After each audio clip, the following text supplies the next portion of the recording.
Hi, everybody. I'm in my happy place, McDonald's, and I'm just heading over to my candidate, Conservative Party of Canada office. That's Paul Lambert's office in Port Moody.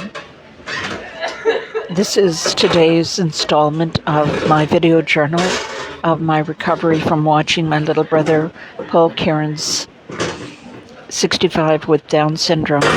Well, it started when he was 64 with Down syndrome, be locked up by the British Columbia New Democratic Party government with David Eby as the self-appointed, in my view, illegitimate leader, and with Nikki Sharma, a poor excuse for an attorney general. I wrote them every day that he was locked away, begged them to intervene, and in 588 days they only allowed us to visit twice. He was my last surviving family member from a big family in Greater Vancouver, and I was his last surviving family member and visitor. So they isolated and confined him against his will for 588 days, and then they say that he had a stroke on April 13th of 2024. He was dead within 10 days. I believe that they killed him. I saw them. I was allowed it after he had a stroke and he couldn't communicate. What they did was they locked him away on September 12th of 2022 when I reported to the Burnaby RCMP that Paul's government-run group home had created a fraudulent forged power of attorney to give him the COVID-19 shot. And the RCMP officer that I spoke with pretended to take me seriously, but what she did was she just tipped off the group home that I had complained. And as soon as they found out that I complained, they terminated Paul's visits with me. I had a contract with the government that I could visit Paul twice a week, once at his group home and once at my home. So he would have a little bit of a normal family life, which is what he grew up with. So they didn't want me to have the opportunity to have him tested to show he was too low functioning to grant a power of attorney, and that it was a forgery, to get a sample of his signature to show that the document was a forgery. And apparently the BC government does this with all its residents, or many of them. That's what they appointed my 82-year-old Catholic nun sister 4,000 kilometers away in Ontario, who was 16 years old, and then Paul never grew up with him, didn't understand his speech or communication. The David Eby's government appointed this Catholic nun 4,000 kilometers away as Paul's guardian, and they ordered her to terminate his visits with me, which of course she did. Then on April 13th, they say Paul had a stroke and he was in Royal Columbian. Once he had a stroke and he wasn't able to communicate, then they allowed me to have a 10-minute in-person visit with him for the 10 days that he was alive. And I found out on April 21st of 2024 that the Ottawa Oversight Agency ordered the Burnaby RCMP to investigate themselves and their treatment of my complaint about the fraudulent forged power of attorney. So I got a call when I was sitting in the hospital lobby waiting to visit Paul from the Burnaby RCMP. As soon as the nun, it took her 2 days to fly in after Paul had this stroke. But as soon as she found out that I knew she was being investigated by the Burnaby RCMP, she ordered Paul to be killed. So she ordered that his respirator, he was struggling to recover. He was wearing an oxygen mask, and as soon as he saw me, he sat up and he grabbed a book out of my hands, turned the pages perfectly. He seemed to be alert and vigorous and happy, very happy to see me. He squeezed my hand so tight. It was like a still vice. But on April 21st. On April 22nd, the nun found out that I knew she was being investigated by the RCMP, and she ordered that his oxygen mask be removed, his ventilator be removed, and that he be sedated to death. And she moved him to the palliative care, or the death ward, at Burnaby Hospital. So I watched my little brother be killed, be murdered right before my very eyes. He was struggling to recover. Paul loved life. Life dealt him such horrible blows. Can you imagine being born with trisomy 21, with Down syndrome, and everyone looks at you funny and nobody can understand your speech and you want to communicate so badly? But he was a fighter. He had all these heroes. I think his number one hero was William Shatner as Captain James Kirk.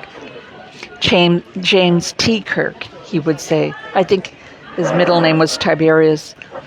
But that was Paul's hero. So anyways, what I'm spending my time doing these days is, after Paul died, the evil nun brought on an application to have me declared a vexatious litigant. So that means taking away all my civil rights in court. So I can't respond to being sued by anyone. I can't file any document in response. I can't sue anyone. So she took away all of Paul's civil rights, his freedom of association, his security of the person. And once he was dead, then she moved on to me and spent 5 days in court, 4 full days in court, getting a judge to have me declared a vexatious litigant. But the Court of Appeal of British Columbia invited me really to appeal that decision, but it's a huge amount of work. The way the judge made the orders declaring me a vexatious litigant, that I had to file actually 3 appeals, which is $200 per appeal. And so I've been working on it probably 8 hours a day, 8 to 10 hours a day, not every single day since she got the order, which would have been November 29th. So I have to spend all my time working on a case where I'd have to discuss my little brother being locked up for 588 days and then being killed right in front of my eyes, which is, you can imagine, very painful. And my my documents have to be filed by April 11th. So I spend the better part of my day writing this legal argument about why I shouldn't have my civil rights taken away from me. And then I was just going to focus on that, but the provincial Conservative Party of British Columbia candidate, Hamad Najafi, I worked like a demon for him in the provincial election last October. And he said, I told him that I couldn't do anything but work on my appeal at the Court of Appeal until April 11th. And he said, well, why don't you just take a break a couple of hours every day and campaign and do door knocking? It'll be, a chance to get out in the fresh air, and it'll be a bit of a change of pace, and you can meet people. And so he recommended that I spend a couple of hours a day working on the federal Conservative Party of Canada campaign. So that's what I've been doing every day since last Saturday. Like last night, I door knocked on 25 houses in the steepest neighborhood. I mean, people who don't come from British Columbia do not understand the crazy places that British Columbians build houses. And so part of the riding poll that I was in last night was like this, I would say an 75-degree slope or more, or steeper. Like this, it's called Dawes Hill Road, and it is scary. It's scary to look at, let alone climb. And there's houses on both sides of the street all the way up. And so my partner last night was a 15-year-old girl. Can't even vote. And here she's out slogging and spending her free time knocking on doors for the Conservative Party of Canada. And I just went to Weight Watchers, and my Weight Watcher leader said, was there like a range of people that do this door knocking? I said, no, it's young men or young people, like very young, like around 20 or less, and old people, old grandmas like me.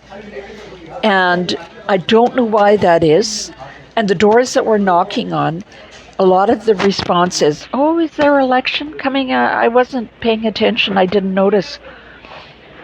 And I'm thinking, oh my God, you mean Canada's very existence is hanging in the balance and you don't know that there's an election going on?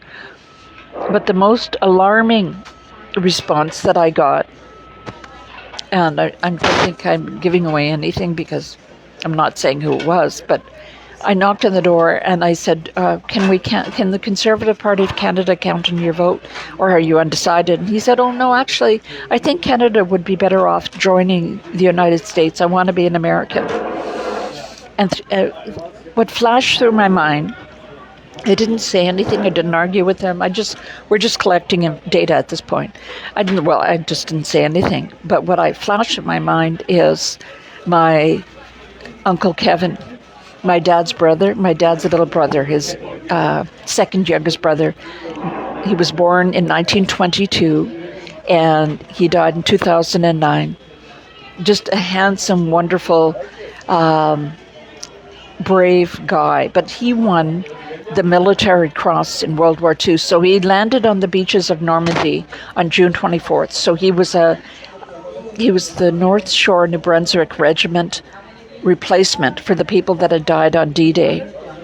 So he landed on Normandy on June 24th of 1944. And there's a book about his endeavors. He fought his way across Europe, across Normandy, France, Holland, and Germany. And in Germany, two Canadian platoons were pinned down by small arms and machine gun fire in a forest in Germany. And they were just stuck. They couldn't move. So he, by himself, went forward and cleared out all of the machine gun nests and everybody that had them pinned down. And he was wounded very badly. This was the second time that he was wounded. And I've read about this in history books. They describe him being wounded in the Battle of Normandy and him watching his superior be killed right in front of him. But then when they were pinned down in this forest in Germany, he just by himself went forward. He moved his way forward and took out the people that were pinning him down. And he wouldn't allow himself to be removed, to be evacuated until he had organized everybody and they were all ready to move forward. And then afterwards, my mom said that he suffered from very bad post-traumatic stress disorder, as you could well imagine. And every now and again, he would just disappear for several days. And nobody knew where he went. But he always had a smile on his face. He was just a heroic, brave man. So he was awarded the Military Cross by King George VI as Princess Elizabeth looked on. And he wanted to meet Princess Elizabeth. I think she would have been 19. He was 22 by then, and she would have been 19. And he told my dad that she was hot. And he would have liked to meet her, and she was hot when she was 19. But he married my Aunt Pat, who was very much hotter, I think, than the Queen. And they had 3 sons. So when this guy said to me, why don't we just join the United States? I think I'd want to be an American. My Uncle Kevin flashed through my mind and the wounds that he had. And I saw the wounds on his wrist, and, he had... he was wounded very badly twice. And he also served as an advisor to the U.S. Army in Vietnam. And he also served in Cyprus as a peacekeeper. So anyways, that's my update of my journal. This kind of therapy to recover from losing my brother. We're coming up close to the anniversary of him being killed by the evil nun in Burnaby Hospital, and his birthday. It would have been his 67th birthday on April 28th, which is the same day as the election. So get out and vote. Conservative Party of Canada. We need a change. The NDP Libs, and you can't distinguish them.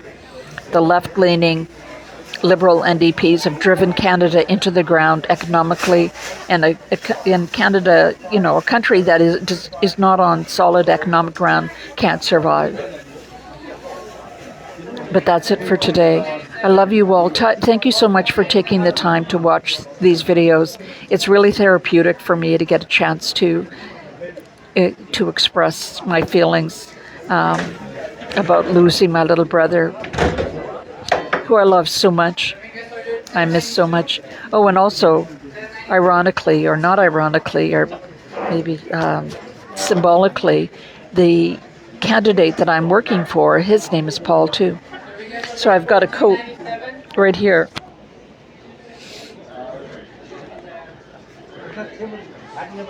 I don't know if you can see it, but anyways, I have a coat that has Paul Lambert on it. Team Paul Lambert. Take care, everybody, and don't forget to vote. And tell your friends to vote. Conservative Party of Canada, yes.